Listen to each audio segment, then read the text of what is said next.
Welcome back, my dear friends. We left off at the end of Leviticus 1, talking about the burnt offering. Now we come upon Leviticus 2, the meat or the grain offering. Verse 1.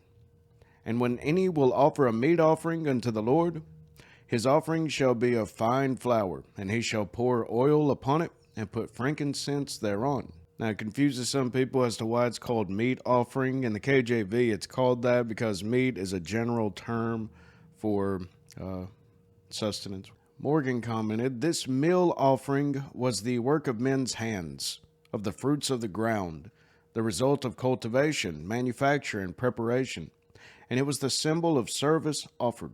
Now, once again, with all these offerings, there is symbolism pointing to Christ, so let's get right into this. He shall pour oil upon this, which may note the graces of the Holy Ghost, which are compared to oil, and anointing with it, and which are necessary to make any offering acceptable to God. The frankincense, that we're told, manifestly designed Christ's satisfaction and intercession, which is compared to a sweet odor in the New Testament, as in Ephesians, and to incense in Revelation. Then we're told of the fine flour, the best flour. Everything had to be the best. Fine flour searched or sifted and purged from all bran, it being fit that the best thing should be offered to the best being. There's also a practical application to applying the frankincense for this. Remember, the rest of the offering is very bloody. And this would have created quite the odor in the camps. The frankincense was designed to counteract the offensive smell arising from the quantity of the flesh burnt there, as is evident from the following verse, where it is stated that it is holy to be burnt.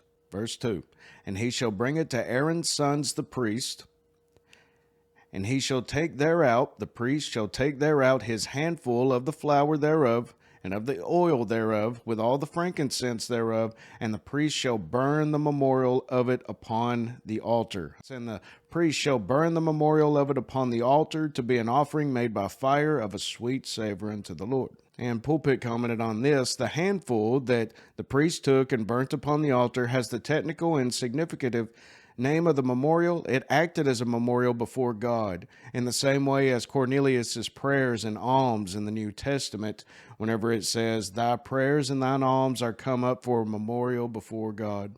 In Acts 10, you can read about that. Being something which could cause God to think graciously to the offerer. The frankincense is not mixed with the flour and the oil and the salt as a constituent element of the offering, but is placed upon them. Once that they're offered, the frankincense goes upon them and is all of it burnt in the memorial, symbolizing the need of adding prayer to sacrifice, that of frankincense to this, that the latter, which is sacrifice, may be acceptable to God.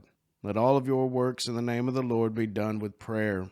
Pray without ceasing. Verse 3, and the remnant of the meat offering shall be Aaron's and his sons. It is a thing most holy of the offerings of the Lord made by fire. Now the priests and the high priest, they had to eat this within the precincts of the tabernacle, as was the case with all meats that were most holy, as in the showbread and so forth, and the flesh of the sin offering, which we'll come to, and of the trespass offering.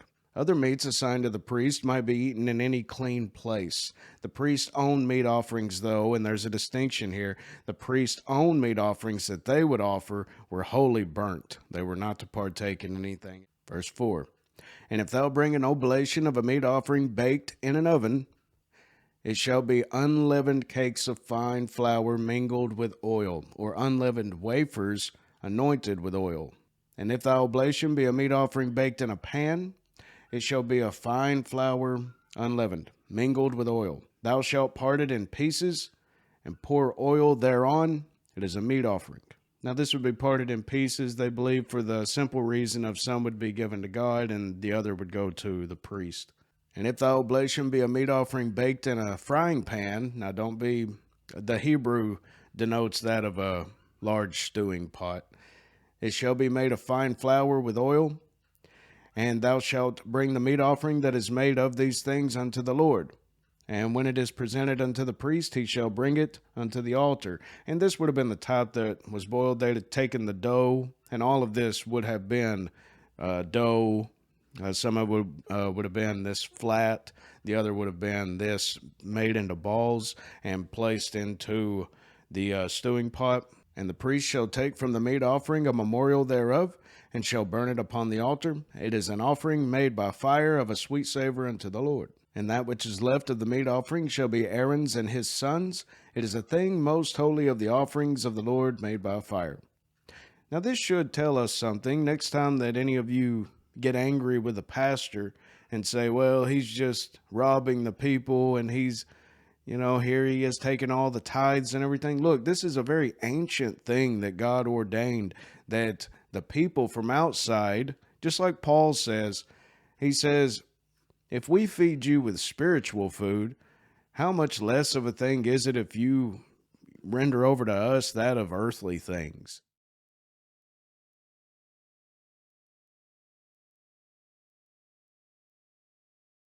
But there are certain restrictions put in place, and the specificity here, once again, this is pointing to a very specific sacrifice in the future. All of these are. So let's just take a look right here. Remember Christ, he says, here is bread, and he breaks the bread. This is my body. So it's more believed that this grain offering is representing that of his body. And one can kind of see that in verse 11. No meat offering or grain, which ye shall bring unto the Lord, shall be made with leaven. For ye shall burn no leaven, nor any honey, in any offering of the Lord made by fire. So no leaven and no honey. No leaven, namely, in that which is offered of free will. For in other offerings it might be used, and we'll come to that in Leviticus 7 and 23.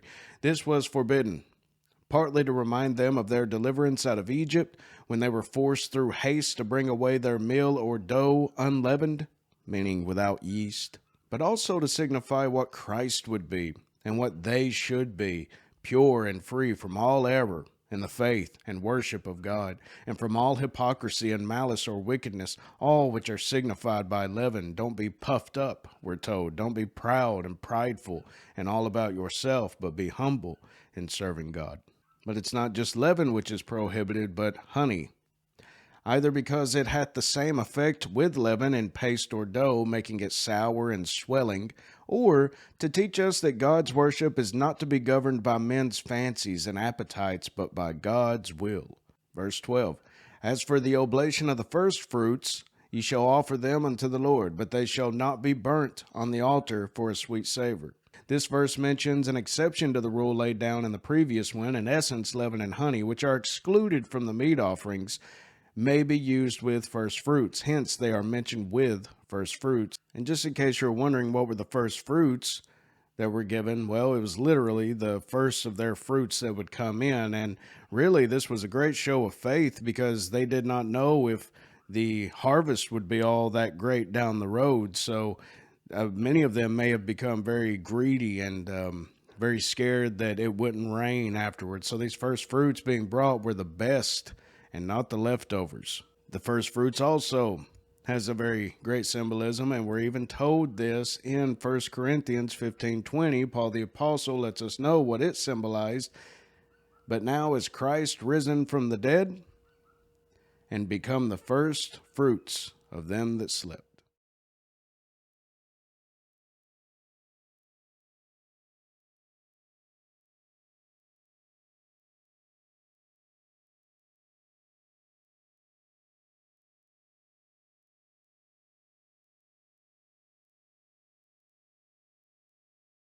Verse 13, and every oblation of thy meat offering shalt thou season with salt, lots of salt. Don't hold back. Neither shalt thou suffer the salt of the covenant of thy God to be lacking from thy meat offering. With all thine offerings thou shalt offer salt, lots of salt, all over everything. Now, of course, we can gather pretty easily the symbolism behind the salt. Do recall how Jesus says, for ye are the salt of the earth.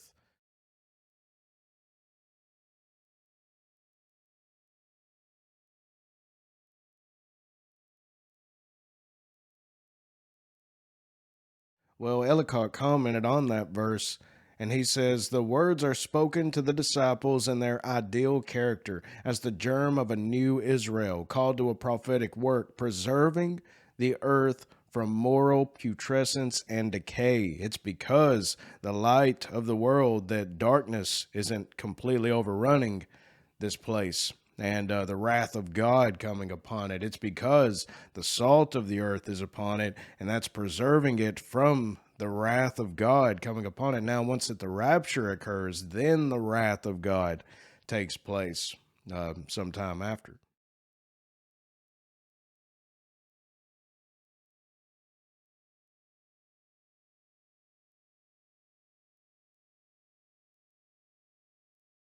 And if thou offer a meat offering of thy first fruits unto the Lord, thou shalt offer for the meat offering of thy first fruits green ears of corn dried by the fire, even corn beaten out of full ears.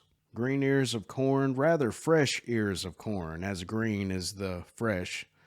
That is just ripe grain, as you see right here, freshly gathered, parched grain, beaten out, not rubbed out by the hands as described in Luke 6:1, but bruised or crushed so as to form groats.